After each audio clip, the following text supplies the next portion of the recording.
welcome to Sobre Mesa, a podcast from our table to yours. Welcome to our three-part Latinx gaming series where we explore Latinx representation in video games and the industry. Today, I have a really special treat for you. I'm here with Brazilian indie game dev, João Brant. Did I do it? Yes, Yes. yes, yes. It's like the Amazing. lightsaber sound I told you earlier. Like João, I love it. João. Yeah. Incredible. Creator of Long Hat House. Welcome to the show. Thank you so much for coming on. We're so excited to have you talk about your company and Dandara, which we'll get into in a second. But yeah, just go ahead and give yourself a quick introduction. Let the people know who you are, what you do at Long Hat House. Hello, I'm João Brant, and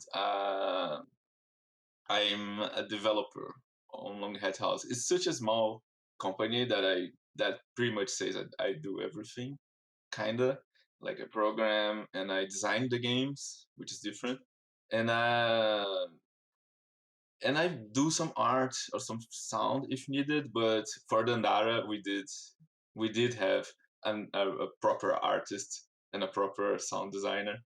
But the rest, designing the game and programming it was not just me because I have a business partner, Lucas, who is also a developer, and we shared all those tasks that are not sound and art and visual art. I don't know why Yeah. we say that sound is not art, right? But It is in its own way. it is, of Absolutely. course. But Yeah. it's like in the industry, we usually say like art and sound. Mhm. But that's weird. Yeah. Mhm. Uh, and that's pretty much it. We started the company like the last year of the university. We Mhm. were doing computer science together, me and Lucas. We talked to each other like, should we make a game? Because we're talking about it all the graduation, and we sh- or else we're going to have to find an IT job next year. Something that Yep. really we wouldn't like to. So Yeah. we started making a game, and the World Cup happened. It was there, Yeah. and university normally gives you like a vacation for the World Cup, kinda. And but Nice. we used that to start making the game, and then when the World Cup stopped, ended with that's when we lost to Germany for 7 goals to 1. That's a Yeah, I It remember was that. on our city. I went Oh partying with no. Germans. That day was awesome. Traumatic. Nah, that's fine. And uh, when the cup ended, we more or less like have we put the foot on the throttle, and then we just need to finish it. And we finished the game called Magenta Arcade together. Mhm.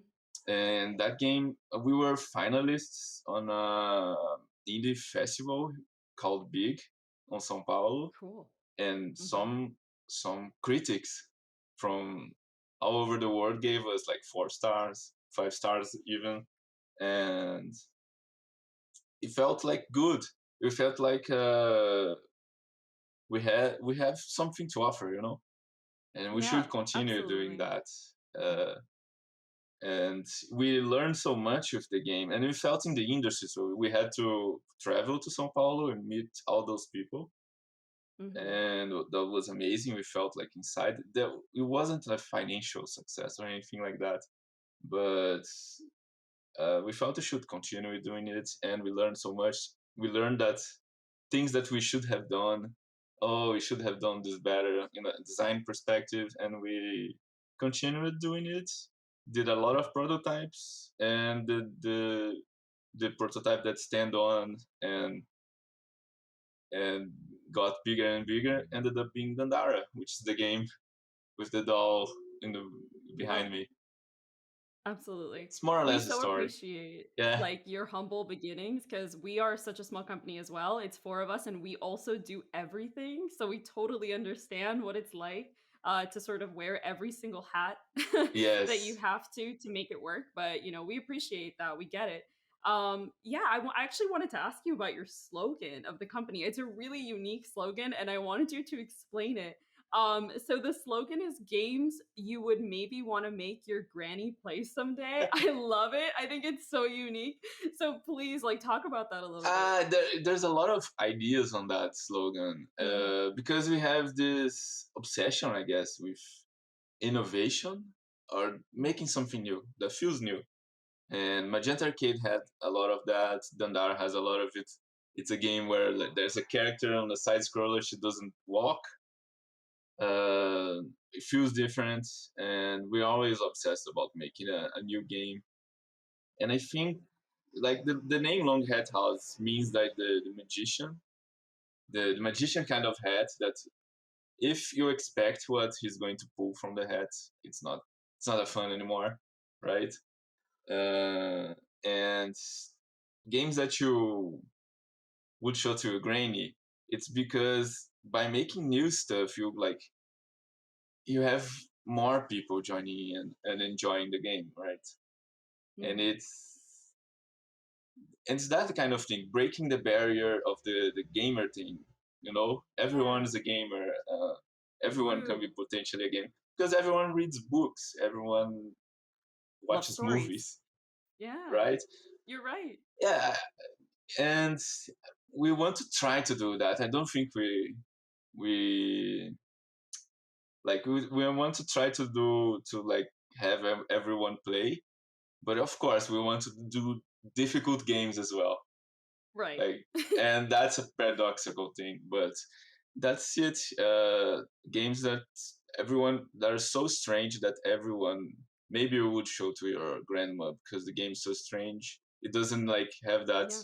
feel that this game shouldn't be for her or something like that. You know? Yeah. Yeah, speaking of unique, absolutely whimsical games, yeah, let's get to the Dandara talk. So, first off, congratulations on the awards. Like I heard that you won the Brazilian Game Awards, Game of the Year, which is such a great achievement. You also made it on Time.com's Best Games of That 2018, was crazy. along games like Spider-Man, God of War, Red Dead Redemption 2. Like, That was that's crazy. insane. Like, how did that feel? I want to know where were you in that moment, like when you saw that, and like how did you I react? saw a tweet first from a random person, and I was like, ah, Mhm. no, this must be like something I don't know. It's But not then real. This isn't real. I saw that it was real, uh, and everyone in the company, like we were working on Dandara at the time, making the Mhm. expansion, and we were like, whoa, whoa, that was. I don't remember the day. That was crazy, and I think we went to either a bar or a ice cream place To celebrate. to celebrate. Yeah, And well earned. That's incredible. Yeah, and I see why, because it is just so unique and fun, and we'll get to the gameplay soon. I don't want to like spoil anything yet, but I wanted to ask you about first off, just a little bit about the history, right? Because a lot of people listening, and I'm sure you get this question a lot, right? Like they don't know who Dandara is. There's a little mhm. bit of a lost history thing there on theme with the game, where a lot of people just aren't aware of Dandara as as a historical figure. Yeah, even Um, Brazilians. Even Brazil, exactly. Yeah, Yeah, like I'll be honest, I didn't know yeah. until I started playing the game, and then I was like, oh, and I started doing all this research and learned so much. So yeah, if you could summarize a little bit for the audience, just like who she is, who she was. Well, first I should like talk about Quilombo dos Palmares. Like, Hmm. there was slavery in Brazil, right? And that was pretty terrible, but there was resistance. Like runaway enslaved people used to join together on quilombos to resist together and all that. And there were many quilombos around Brazil, and one of the most notorious one was Quilombo dos Palmares because it endured for like 100 years. So it's like 100 years of constant fighting and like, and it was big. It was a big Quilombo as well. The population was bigger than Rio de Janeiro at some point, which is like wow. But the Quilombo is not like a city; it's kind of like a set of settlements. Yeah, and there was a lot of characters on that place, historical characters. Zumbi dos Palmares, his uncle, Ganga Zumba, and there was Dandara dos Palmares, which is the wife of Zumbi. I started knowing her as the wife of Zumbi dos Palmares, the leader, at some point. And there's a lot of mystery about her because like this history wasn't told by the Quilombo people, right? Right. It was Right. told by the Portuguese who defeated them in the end. History's So always told by the victors. Yeah. yes, and they wouldn't talk about women in there, right? So Nana dos Palmares, there's a lot of debate if she was real or not, Hmm. and but they said she was a fighter, freedom fighter. She was a strategist. She fought in wars, in battles. She like organized the crops, everything. She was a super badass leader and maybe responsible for a lot of the 100 years. And all the mystery that surrounds her makes her really interesting and makes her really Yeah. symbolic as well because there's all this strength around her, right? Right. There's Hmm. people named after her. There's social movements of resistance that happen today named after her. Uh, Places named after her. It's a name of a lot of strength in the black movement, black and woman Yeah. movement here in Brazil. Hmm. Yeah, that's really, really cool. It must have been fun too, like because there's so little known about her, that sort of gave you a lot of creative freedom to sort of imagine, like a magical realist story of hers, which is a cool, opportunity for you as a game creator to take this like lost historical figure and bring her to the mainstream, which is super cool. Yeah, Yeah, yeah, but it's super. You gotta be careful about that too, right? that too. Yeah, Yeah. because Hmm. at some point, even we wanted. That's how the game started. We wanted to make a historical adaptation of the Mm. Quilombo dos Palmares and use and Wow. tell by the point of view of Dandara, like Yeah. a historical thing, but an Yeah. adaptation and with allegories. It was like gonna be a cyberpunk thing, Interesting. but Yeah. we backed away from that idea of making a historical adaptation because we were Mhm. two programmers, we were no writers, and Right. we would have to do a lot of research to make this Mhm. work, right? Because we Right. were going to talk about slavery, and Brazil is not a country that treats its own Yeah. history with slavery very well. It's very Yeah. poor actually, and like the Yeah. idea of misinforming people was pretty Mm. bad.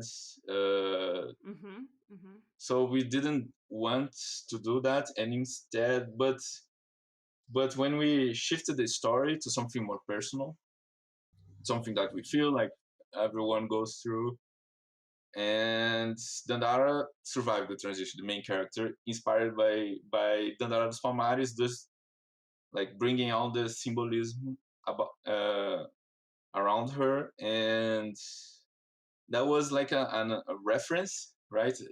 As you said, like you researched a bit about Dandara dos Palmares and got to know her, and we started thinking like that there's a lot of power there in the reference, and we started like adding all those references in the game. There's an artist called Tarsila do Amaral, which is a very famous Brazilian artist, referenced in the game in the same way, and it started to be a game about references mostly, and invite like the game was mysterious. The history was on the background. We want to put the action on the foreground, right?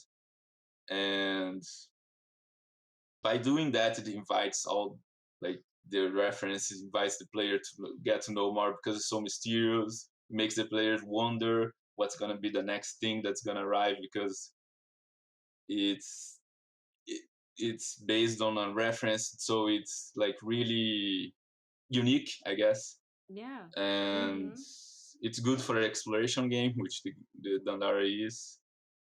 I think, Absolutely. yeah, Yeah.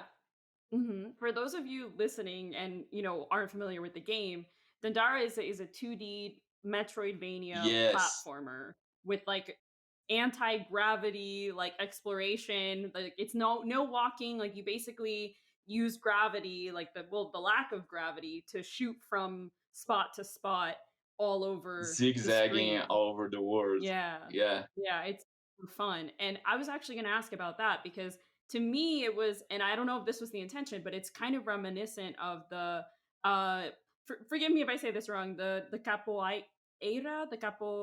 capoeira, like, fighting capoeira. style? Capoeira, okay, there we go. It kinda reminded me of it because, like, I know that that was, like, an ancestral, like, war dancing thing that was, like, prominent in that time when Dandara, historically existed, and it reminded me of, like, the sort of, like, it's all, like, fast movement and about evasion and about, like, waiting for your opportunity to strike, and I kind of feel that way when I play as Dandara. Yeah, capoeira is.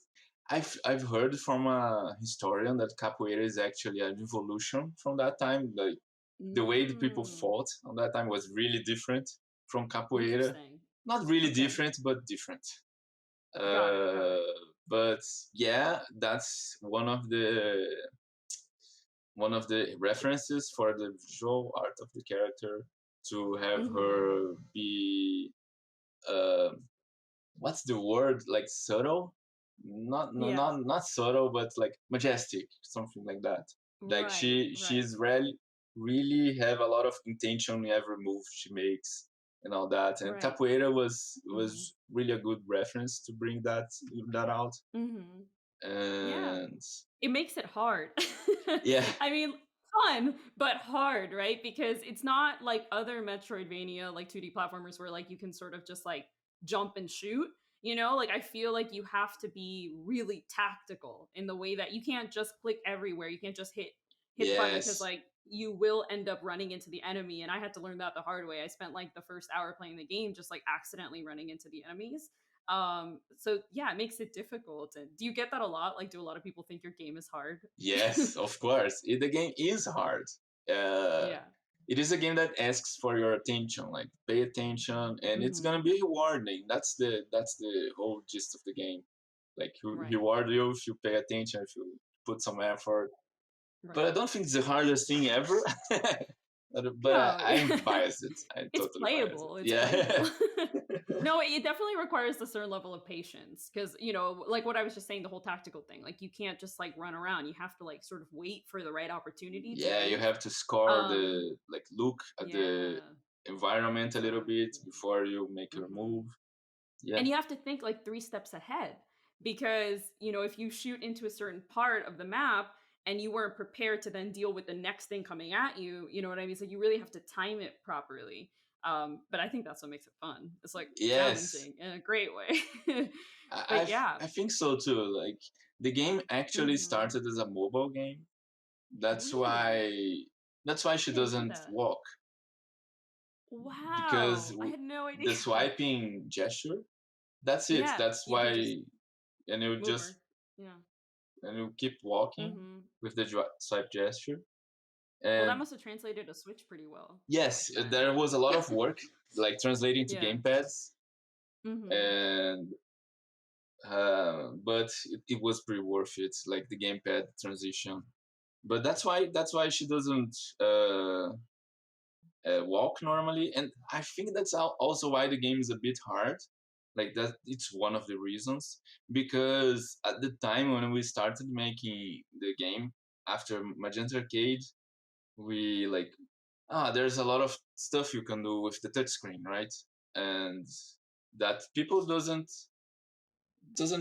care too much because the market always tells you like you should do casual games, you should do games that you need to play with one hand, need to play like waiting for the bus, right? And we thought that a hard game. I'm gonna silence my phone. Oh, yeah, no problem. But we thought that making a hard game would be like something fresh, right? Yeah. Like a game that Mhm. asks for your attention would be Mhm. different, and the game like would be fresh for the mobile game. gamers. Right. Right. That's And so cool. I had no idea that it started off as a mobile game. That actually makes a lot of sense now that you said it. I'm like, wait a second. But yeah, I think that gave you an opportunity to create something really different, because you weren't originally designing it for like console or for PC. So you ended up having to like, adjust and make yes, it just a completely different gameplay style. So that's really cool. Yeah, it ended up being an opportunity, I think. yes, exactly. I think that Yeah. that's why the game's so new, because we came from the mobile point of view Hmm. and translating that to gamepads. And we didn't want to like make a different experience on gamepads. We want to Right. make the same, very same experience. And Hmm. doing that was what like where where the innovation in the gameplay came from. Hmm. Like Yeah. Totally. Shifting like focus a little bit. I wanted to ask about the beautiful cover art that I yeah, see for the game because it's so beautiful. Like the second I saw it, it just completely got my attention. It's really like surreal. For those of you listening to audio, not video, definitely look it up. It's like this beautiful image of Dandara, like almost like floating in the sky. She looks like she's dancing almost. Like it's a really really cool image. Talk to me a little bit about that. Like who designed that, who drew it, and what was the idea, the inspiration behind it? yeah. Dandara was kind of like we did together like a mood board, you know, Oh, where you like make a collage and yeah, yeah, then yeah. you make the characters, and from that we make the pixel art. Mm, And from mm-hmm. the pixel art, we were needing. We had a publisher. That's why the game went to consoles.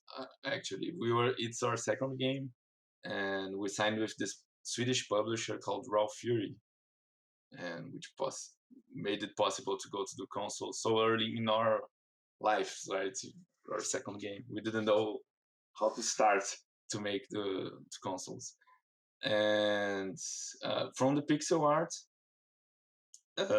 Victor. Uh, it's a pixel artist of the game. He helped us by redesigning the character, and when we had a publisher and we needed a cover art, uh, there was this Canadian artist called uh, oh damn it, I forgot her name now. Kelly, That's okay. Kelly I'll look her Santiago. up. Oh, there Yeah, we go. Kelly Santiago, and we showed her the pixel art and can you please make a cover art for this? And she gave us the option like a commissioned artist would do, and she did does a really good job. She did the art for Kingdom. It's Oh, another Raw Fury game, mm-hmm. and that's Yeah. why we got to know her. That's really cool. It's just so beautiful. Like it oh, I want it like in a poster. It's like the Yes, image of her in the sky. Like it's just so pretty. but have you Um seen yeah. the soundtrack art? No, I Uh, haven't actually. Is it different? Hold it on. Let is. me look it It up. is. Dandara soundtrack? It's a xylo. I don't know how to say it in English. Xylograph. When you like Oh, cool. carve the art on wood. Oh, wow. Oh, that's so cool. Yeah, it's a Brazilian artist that did that. It's really cool. Interesting. Do you remember the name of the Brazilian Yeah, artist? it's Luisa Almeida. She's only on Luis Almeida. Instagram.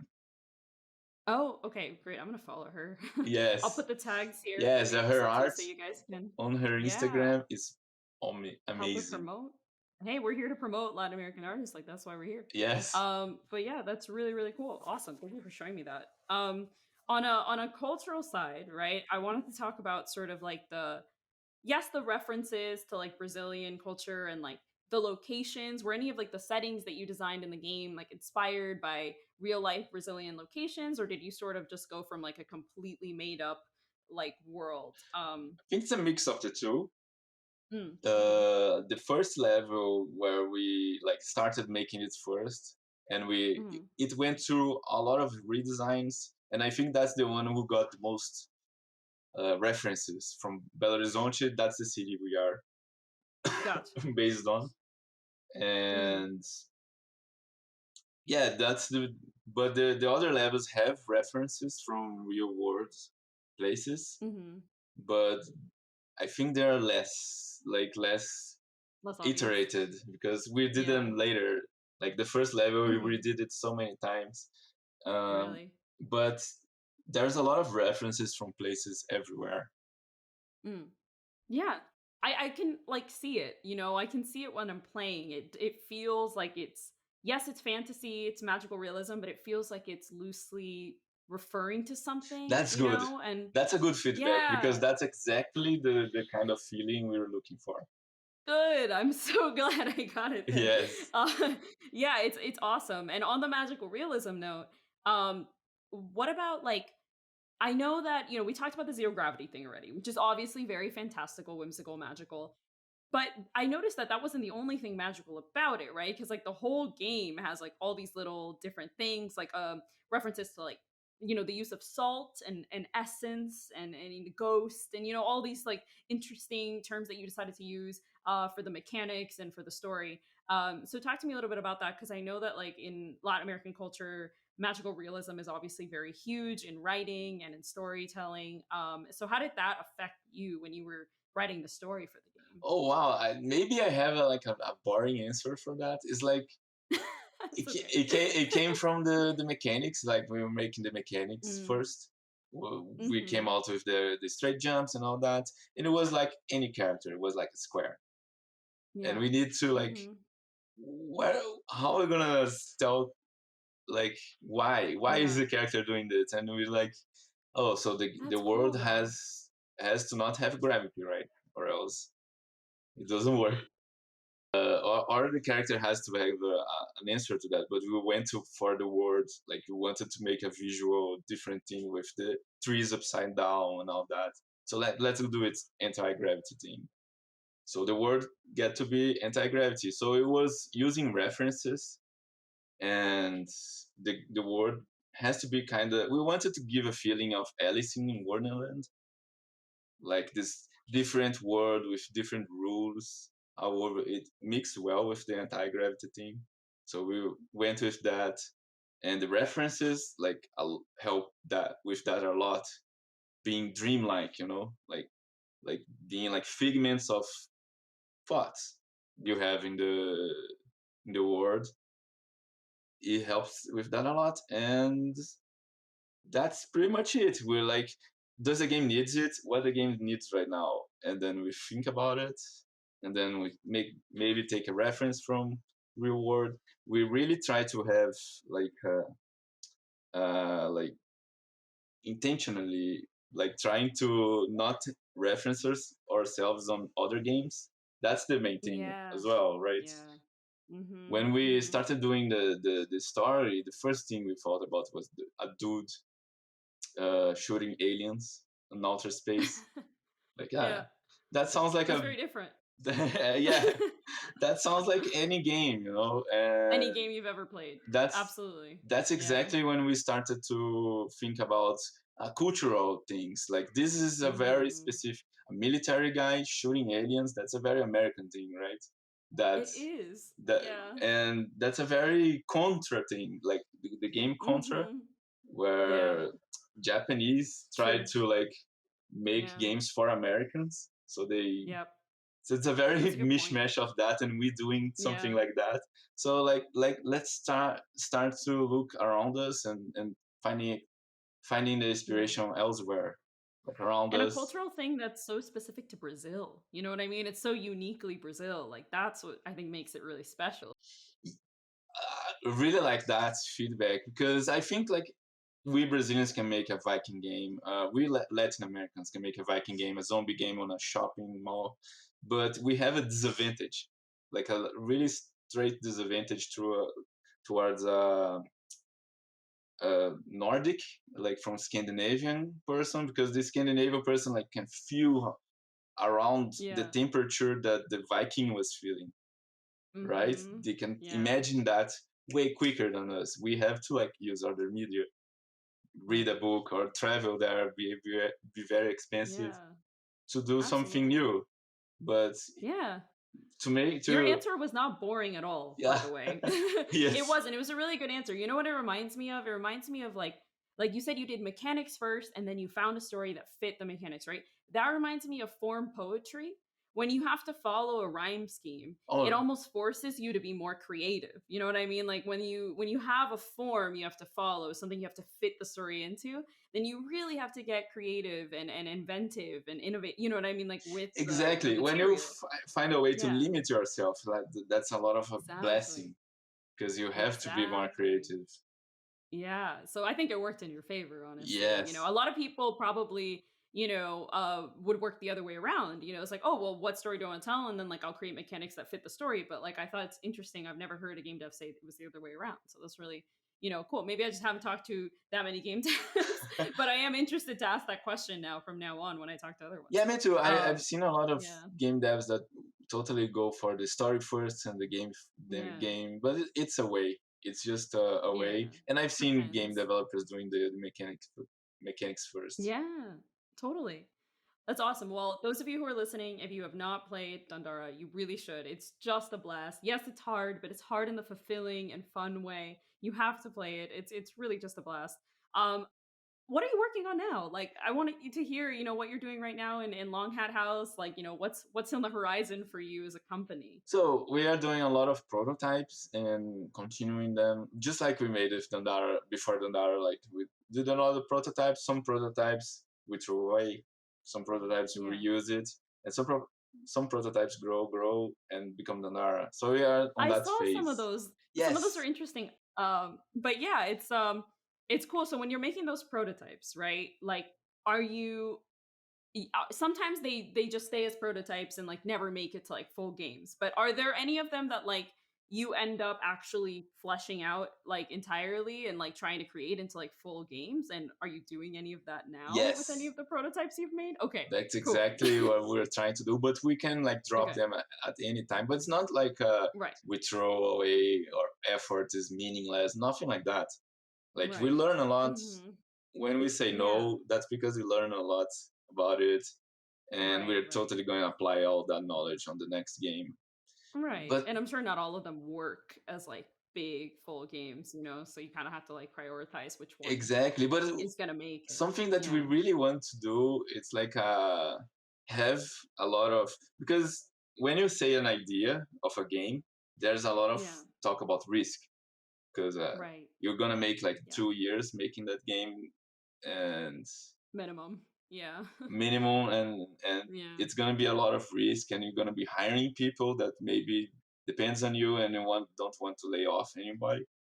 And Right. we want, and we when you say an idea to like, and it's very abstract, just say it. It's very, if the idea is very new, it's very Right. hard to like, no, let's not do that, let's do like a Mario game, a game that's proven, right? Let's do Yeah. that because Yeah. that's more less risky. But if we spend the time making the prototypes for the really weird stuff, we can try to prove all that stuff that it works. And the most games we have proven, it's the best because after we end up a game, we don't need to lay off anybody, and we can start Right. on a proven idea already, instead of like we have to prototype this or we have to go to the less risky route. Right. I don't know if I No, made any sense, absolutely. but No, you made perfect sense. Like honestly, there is a market for like the weird, wacky, like interesting, different stuff. Like I know I love that stuff. Me and my friends love that stuff. We hop on the Discord sometimes and just play these like really interesting different games. I think when they have a sense of humor too, like we love those as well. Like there is a yes. market for it. And There is a market I for think the sure. games that really hit up, like the games that really Mhm. are that a bit, they start as that, like Fall Guys, Among Us.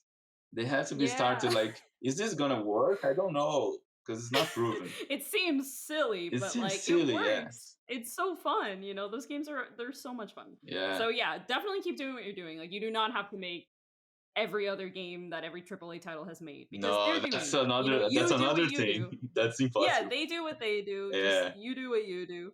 Absolutely.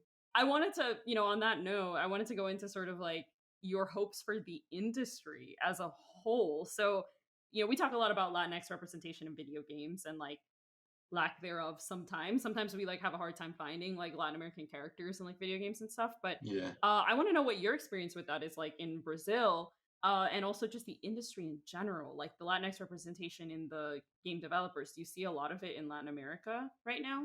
Well, I've seen a lot of Brazilians like leaving the Hmm. country to work on AAA, like Mm, some of our best minds, and I've seen that from the entire Latin American, really.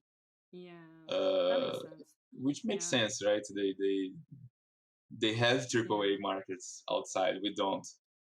right. We're gonna start to have, I think, but Yeah, I eh, hope so too. like in the way Yeah, that they made God of War, no, it's still like needs a lot of time. But like mobile game AAA, yeah, we're close to that. Um, but Latin representation, like in development, I don't know about like outside abroad, right? How it is, how uh, probably it is bad, right? But I cannot say. Uh, but on games, that's another thing as well. I think it's a complicated. It's something that started to show in my head, but I think the discourse we have on the industry is very entrepreneurship kind of thing, yeah, yeah, uh, absolutely. Hmm. and I think there's a lot of talk about surviving and having like a company that's sustainable, and you have to be. And I Yeah. think Mhm. the Mhm. there's a like a tug of war in there Totally. between Yeah. this and the art of making games. And I think the Absolutely. art is losing totally. Nobody Yeah. talking about art. Yeah. I think I'm there's a glad you said it. Yeah, I've yeah, been thinking it. I'm glad you said it. Yeah, there is a lot of cash grabbing like right now happening, especially with like yeah, I feel a certain way about in-game like purchases and things like that, but it does feel like a lot of times sometimes people are just making games for like the money, and I understand because you need the money to yes, make the game. exactly. It's super hard Yeah. to make games, and that discourse Right. needs to happen because I've seen a lot of horror stories from the other side. People that make spend like 7, 8, 9 years making a game that ends up being really like not Yeah. received well at all. That's a horror story, right? And Yeah. the entrepreneurship kind of thing like tries to Yeah. evade that, which I appreciate. But we're starting to forget so much about the art side of Yeah. things that I agree with we this. and I see this on all over Latin America, like making a game that's it's proven by the market. Everything else Mhm. is too risky, and I think that kills Kills the the artistry. creativity. Yeah, Yeah, it totally does. No, you're right. I agree with you. I'm glad that you said it and we're honest about it. Um, yeah, which this is kind of like related, but also not related. I'm gonna throw a random question at you. If you had advice to give to aspiring Latin American game developers, right? Like let's say someone that's starting out just the way you did, like they're computer science majors who met in college and they have a dream and they really want to focus on the artistry and they want to be indie game devs. Like what would you say to them? What's your biggest piece of advice? yeah. I'm gonna say like a very realist thing. I'm not gonna go for the art thing for the That's beginning. fair. Yeah. I think you should uh, start making it something as soon as you can and Mhm, finish it as mhm. soon as you can. That's really looks like a detail, but it's really important. Like try to make simple games at first, very simple. Try to make something that you think it's ridiculous to implement, like Pac-Man clone. That's super easy to implement. No, try that because you're gonna discover so much hard stuff that is making games. Every game is a miracle. Right. Yeah, that's good practical advice, you Yes, know? It's just do something and learn from it, you know, instead of just waiting around for the perfect idea or the exactly. perfect Because thing. Yeah. when I was like 18 years old, 20 years old, I was like waiting for my Mhm. teacher to give my assignment of making a game, or waiting Right. for an employer. finally. I Mhm. was really waiting when I shouldn't. Totally never, like, probably never gonna happen, like an employer going to do that. So you have to, and it, it's good because you like find your team, find around. You have to Yeah. like be indie in Yeah. Latin America for the most part, Right, and right. be generalist, like you would say, like wear a lot of hats. Right. So Do it it's all good that yourself. you finish the game, know how to finish it, start Mhm. showing your work to other people so you can collaborate with them. With the Yeah. pandemic, it's hard, but I think we have still have social media, and when the pandemic stops, we can we can Get back start to like it. joining up together. Going to events is Yeah. really important, like showing up and To showing like yourself. conventions and stuff, right? Like especially for indie game devs, like going do you go to like PAX East or anything like that? Or PAX like East is kind of like a gamer yeah. thing more than a dev thing. More than for the devs. Yeah, that's Yeah, fair. Like what would be more for the devs like E3 or yeah. I don't think even that. I think like Really? you are Yeah.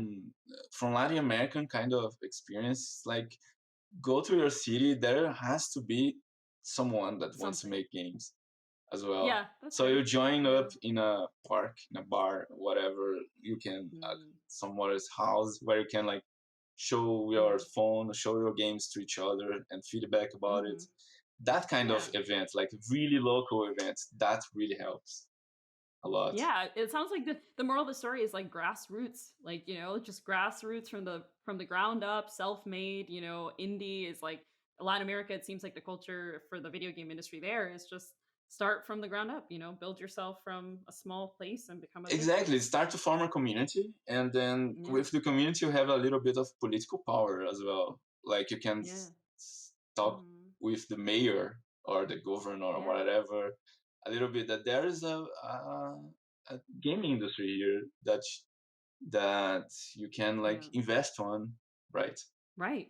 To be good for the community. Yes, Absolutely. Yeah, because it's true. asking, A lot of people don't think about that, but it is yes, an important part of it. Yeah. yes, hmm and going to E3, going to Gamescom, no, not Gamescom, I forgot, GDC.